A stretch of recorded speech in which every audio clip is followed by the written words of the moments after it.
All right, so live, here we go. Today, we're gonna be out here at the scrapyard, and they do baling. So that means they take a bunch of material, press it into a small bale. Like the mountain of material looks kind of like this,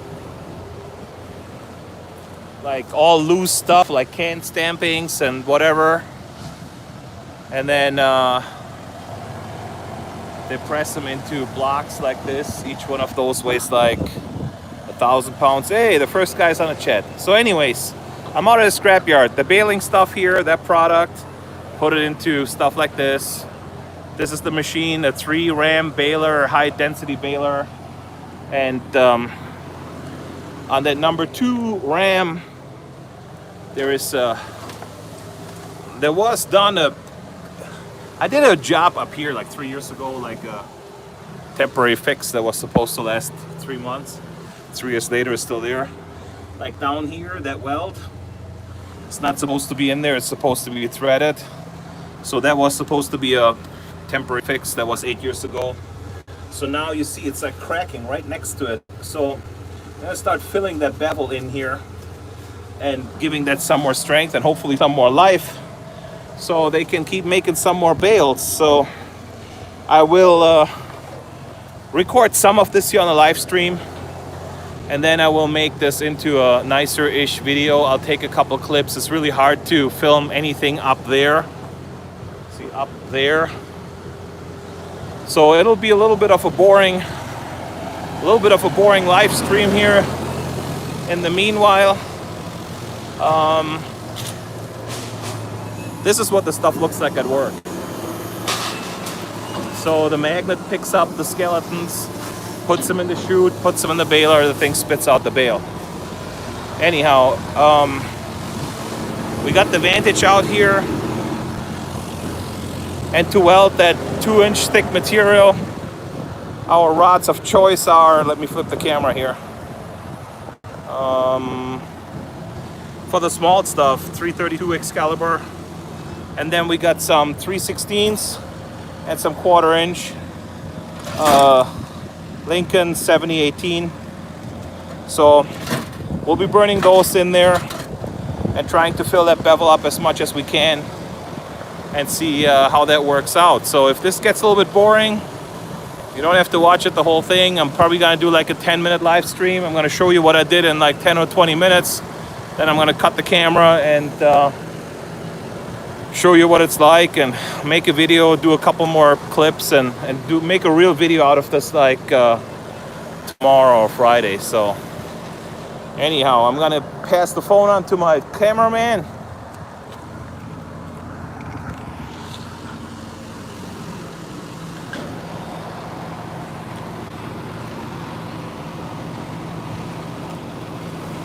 Again, S-string chipping hammer, Harbor Freight brush.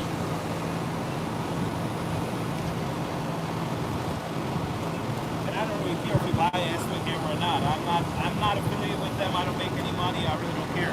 But if you want a great chipping hammer, that's the one to have.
So there is like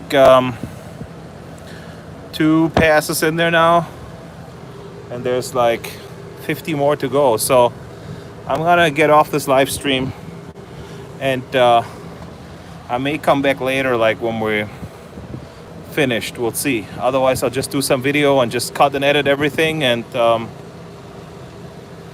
we'll see how that turned out tomorrow. So thanks for watching here. I'm not gonna bore you guys. I really have no good way to prop that phone up here to show you anything that is like happening here. Really, there's no room for anybody to stand to see. There's nothing to clip it to and not to burn it. So hey, what's up, Chad? And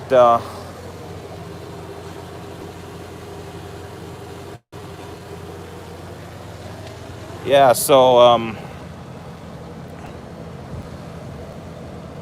I mean, hey, if it's not boring, if you want to watch for a little bit, well, I got some battery left. We can watch this another 10 minutes, but this is a slow and tedious process. Like this stuff up here, I was here like most of the day. It's just so much welding to put this in there.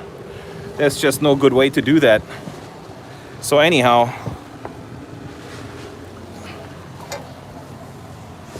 I guess we can look at this a little bit longer.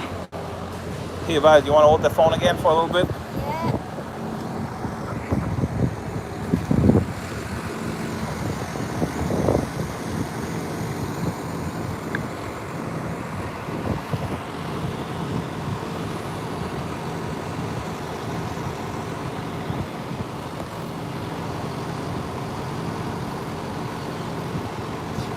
Dad, my brother just rolled.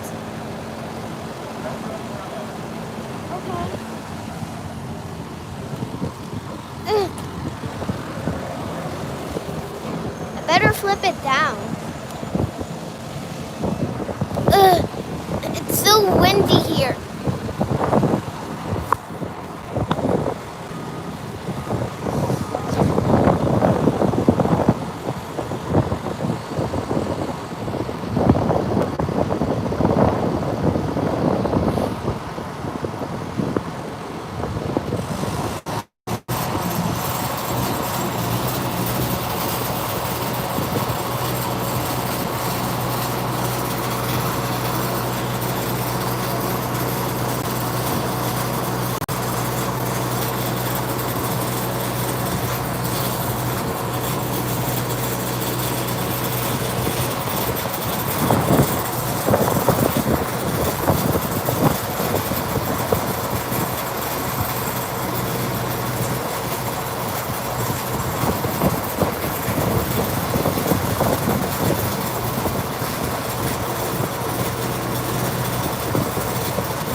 All right, for the guys that are still here, that really was it. Because this is gonna take hours and hours and hours to stick weld all this shit in there.